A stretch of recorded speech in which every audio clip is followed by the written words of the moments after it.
دا وخت موږ سره چې دی نو یو سفارتکار نایله چې دا موجود ده دا په عالمي امورو باندې چې دی د دوی مهارت ته دی تحصیل دی او دفاعی تجزیہ کار هم دی.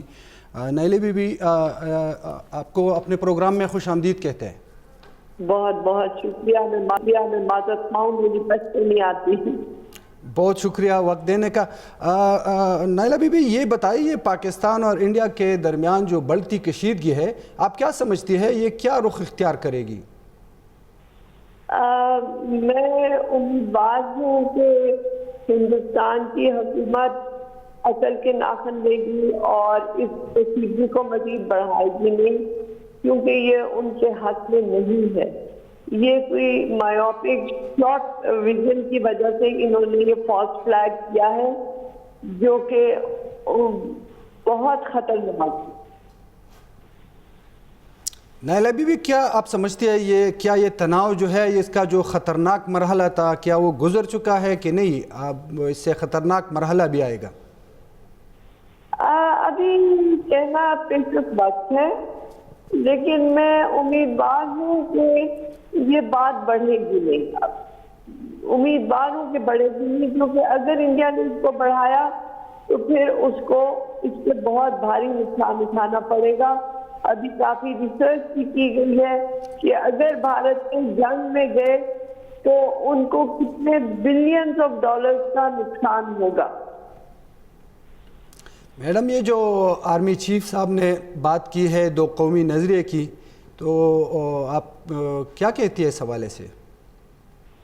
دیکھیے آرمی چیف نے جو بات کی ہے وہ تو ایک بات ہے، لیکن جب سے مودی صاحب آئے، جب سے انہوں نے ہندوتوا کا ایجنڈا کیا، انہوں نے تو ٹو نیشن تھیوری کو پروف کر دیا. وہ کس طرح سے مسلمانوں کے ساتھ وہاں پہ زد و کوب کر رہے ہیں، کس طرح ان کے حقوق چھین رہے ہیں، کس طرح کشمیر کی آئیڈینٹی تباہ کر رہے ہیں، کس طرح کشمیریوں کے ساتھ ظلم کر رہے ہیں، مسلمانوں کے ساتھ کس طرح کرنا. تو اگر یہ ایک قوم ہوتے تو یہ اس طرح ان کے ساتھ بیہیو کرتے.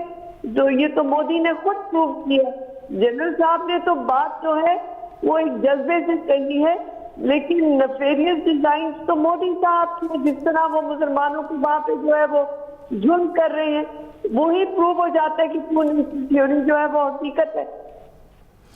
میڈم یہ جو پاکستان کے حریف سمجھے جاتے ہیں اور یہ انڈیا کے جو حلیف سمجھے جاتے ہیں، اسرائیل کا جو سفیر ہے آج اس کا بھی بیان آیا ہے اور اس نے اس واقعے کو حماس کے واقعے سے تشبیہ دی ہے کہ جس طرح انہوں نے اسرائیل میں حملہ کیا تھا وہ اس کو اس سے تشبیہ دے رہے ہیں کہ یہ جو حملہ ہے یہ اسی طرح پاکستان نے یہ حملہ کیا، بلکہ وہ کہہ رہے ہیں کہ یہ ایک دوسرے کی نقل اتار رہے ہیں، جس طرح وہ کر رہے ہیں اسی طرح یہ بھی کر رہے ہیں. اس حوالے سے آپ کیا کہیں گے؟ میں یہ کہوں کہ بالکل جو ہے غلط سٹیٹمنٹ ہے. اگر یہ کی گئی ہے میں نے دیکھی نہیں ہے، لیکن آپ دیکھیے کہ حماس کے بیچارے ان کے پاس کچھ بھی نہیں ہے. پاکستان تو نیوکلیئر اسٹیٹ ہے.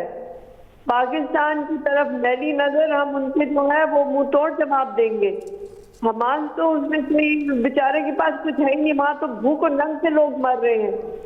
تو یہ تو مقابلہ موازنہ بالکل غلط ہے. ہاں یہ ڈیزائن جو ہے وہ اس لیے کیا گیا کہ وہ اس کو بہانہ بنائے، لیکن یہ بہانہ جو ہے یہ بالکل آؤٹ آف کانٹیکسٹ، اس کا کوئی جو اس سے تعلق نہیں ہے. یہ جو بحران ہے کیا امریکہ اس میں کردار ادا کر سکتا ہے، وہ اس کو ختم کر سکتا ہے؟ دیکھیے امریکہ ختم کرے یا نہ کرے ہمیں خود اس کو ختم کرنا ہے. اور ہم ہمیشہ کہتے رہے ہیں کہ پاکستان جنگ کی طرف نہیں جانا چاہتا. ہم ہمیشہ کہتے رہے ہیں کہ امن اور نیگوشیشنز کے ساتھ یہ مسئلہ حل ہو. لیکن اگر انڈیا جو ہے وہ ایگریشن کی طرف جائے گا تو وہ منہ کی کھائے گا، اور وہ جو اپنے آپ کو سپر پاور بنانے کی کر رہا ہے اس کی اصلیت بھی باہر آ گئی. اب آپ دیکھیے کہ کل ہی ان کا اپنا جہاز ان کے ادھر گرا ہے. وہ بم کہاں مارنا چاہ رہی تھی اور اپنے لوگوں کو بم مار دیا انہوں نے. تو وہ ان میں وہ اہلیت نہیں ہے، اور وہ اگر یہ فساد بڑھائیں گے تو ان کا نقصان زیادہ ہے. جی جی میڈم، یہ ایران نے جو پیشکش کی ہے کہ ہم ثالثی کا کردار ادا کرنے کے لیے تیار ہے، کیا اس میں کوئی پیش رفت ہو سکتی ہے؟ اس ایران کے اسٹیٹمنٹ پہ جو اسٹیٹمنٹ انہوں نے دیا ہے، کوئی کردار وہ ادا کر سکتے ہیں؟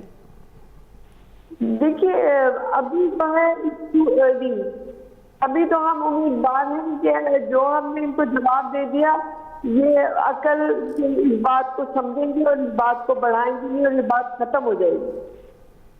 اللہ نہ کرے کہ یہ اتنی بڑے کہ جہاں پہ ثالثی کی ضرورت پڑے۔